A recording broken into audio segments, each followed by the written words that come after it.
Hello friends, कैसे हैं आप लोग। होपफुली बहुत अच्छे होंगे और आपकी प्रिपरेशन भी बहुत अच्छी चल रही होगी। जैसा कि आप लोगों को पता है, इससे पहले की वीडियो में हमने यूनिट 1 से लेकर यूनिट 8 तक का सिलेबस आप लोगों के साथ डिस्कस कर लिया है। अब इस वीडियो में हम यूनिट 9 जो कि हमारी लॉ की यूनिट है, जो कि अभी कुछ ही टाइम पहले नई ऐड हुई है, उसका सिलेबस डिस्कस करेंगे। फ्रेंड्स, अगर आप लोगों को लग रहा है कि ये चैनल आप लोगों के लिए हेल्पफुल है और आपकी प्रिपरेशन के लिए ज़रूरी है और हमें इसी तरीके के और वीडियोस आप लोगों के सामने लाते रहने चाहिए, तो फ्रेंड्स प्लीज़ मेरे चैनल को लाइक एंड सब्सक्राइब कीजिएगा। ठीक है फ्रेंड्स, चलिए डिस्कस करते हैं unit 9 legal aspect of business का सिलेबस। इसके अंदर जो टॉपिक हम पढ़ने वाले हैं फ्रेंड्स, वो है पहला topic Indian contract act 1872।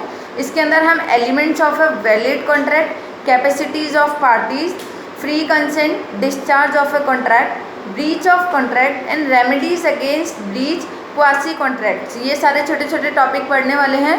Main heading है हमारी contract act 1872।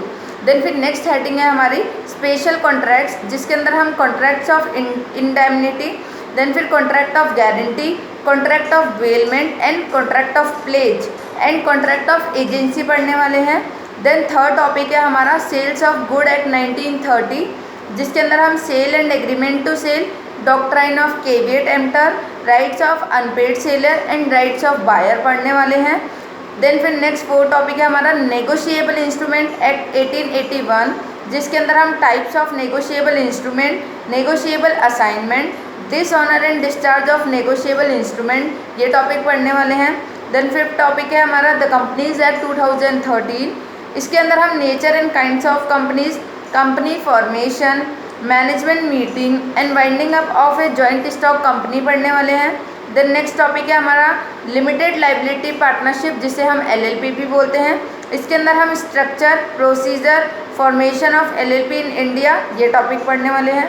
Then next 7 topic है द कॉम्पिटिशन एक्ट 2002। इसके अंदर हम ऑब्जेक्टिव्स एंड मेन प्रोविजंस पढ़ने वाले हैं। देन फिर नेक्स्ट टॉपिक है the information technology act 2000, IT act 2000। इसके अंदर हम ऑब्जेक्टिव और main provision, cyber crimes and penalties पढ़ने वाले हैं। नेक्स्ट टॉपिक है द RTI एक्ट 2005। इसके अंदर ऑब्जेक्टिव एंड मेन प्रोविजंस पढ़ने वाले हैं RTI एक्ट के। देन फिर नेक्स्ट टॉपिक है हमारा इंटेलेक्चुअल प्रॉपर्टी राइट, IPRs, जिसके अंदर हम patent, trademark, copyright and emerging issues in intellectual property पढ़ने वाले हैं। देन नेक्स्ट टॉपिक है हमारा GST, goods and service tax. इसके अंदर हम objective and main provisions, benefit of GST, implementation mechanism, working of dual GST पढ़ने वाले हैं। मैं एक बार आपका क्विक रिवाइज करवा देती हूँ जो मेन हेडिंग है कि कौन कौन सी हेडिंग्स हम इस जो अपनी legal aspect of business unit है उसके अंदर पढ़ने वाले हैं। फर्स्ट हेडिंग है इंडियन कॉन्ट्रैक्ट एक्ट 1872, जिसके कुछ टॉपिक्स पढ़ेंगे। नेक्स्ट हेडिंग है स्पेशल कॉन्ट्रैक्ट, जिसमें हम इंडेमनिटी, गारंटी, बेलमेंट, प्लेज और एजेंसी के कॉन्ट्रैक्ट पढ़ेंगे। नेक्स्ट है sales of good act 1930। Then है negotiable instrument act 1881। Then companies act 2013। Then LLP act है। उसके बाद कॉम्पिटिशन एक्ट 2002 है, IT एक्ट 2000 है, RTI एक्ट 2005 है, इंटेलेक्चुअल प्रॉपर्टी राइट और GST है। ये सारे हम टॉपिक्स इसके अंदर पढ़ने वाले हैं। अब फ्रेंड्स, आप लोगों को पता होगा कि मैंने पहले ही आप लोगों से डिस्कस किया था कि थ्योरी और प्रैक्टिकल एस्पेक्ट से, जिस भी एस्पेक्ट से आप तैयारी कर रहे हैं, तो ये वाली यूनिट हमारी थ्योरेटिकल एस्पेक्ट के अंदर आती है। प्रॉपर सेक्शन, लॉज, सारी चीज़ें इसमें थ्योरी पोर्शन है।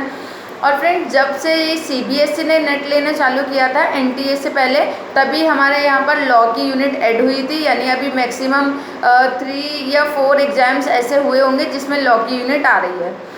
अब आप लोगों को पता है कि जब भी कोई यूनिट ऐड होती है तो स्टार्टिंग में वो बहुत ज़्यादा टिपिकल क्वेश्चन नहीं देते हैं, तो हमको अभी इसके इतना डीप में जाकर इतने क्वेश्चन पुटअप नहीं कर रहे हैं। तो हमें क्या करना है, हमें इस यूनिट को बहुत इजीली और अच्छे से कवर कर सकते हैं हम लोग। ये हमें इतनी टिपिकल नहीं पड़ेगी। वैसे अगर आप लॉ को वास्ट में पढ़ेंगे तो उसमें बहुत सारे सेक्शंस होते हैं, प्रोसीजर्स होते हैं, आप लोगों को बहुत सारे सेक्शंस याद करने होते हैं। बट NTA अभी बहुत कम क्वेश्चन है जो सेक्शन से लेकर पूछ रहा है, वो डायरेक्ट इसके अंदर क्वेश्चन पुटअप कर रहा है, डीपली नहीं जा रहा है, ना कोई केस स्टडी बना रहा है। तो इसलिए मैं आप लोगों को ये बताना चाहूँगी कि जो थ्योरेटिकल एस्पेक्ट कवर कर रहे हैं वो लॉ की यूनिट को ले सकते हैं अपने 60 to 70% सिलेबस में। उनको बहुत ईजी पड़ेगा, बहुत अच्छे से याद हो जाएगा। ठीक है फ्रेंड्स, तो इस वीडियो में हमने आपके साथ यूनिट नंबर 9 अपने डिस्कस की है। इसके बाद हम यूनिट नंबर 10 का सिलेबस डिस्कस करेंगे, फिर हम अपने लेक्चर्स स्टार्ट करेंगे। तब तक आप अपनी प्रिपरेशन को कंटिन्यू कीजिए। Have a nice day.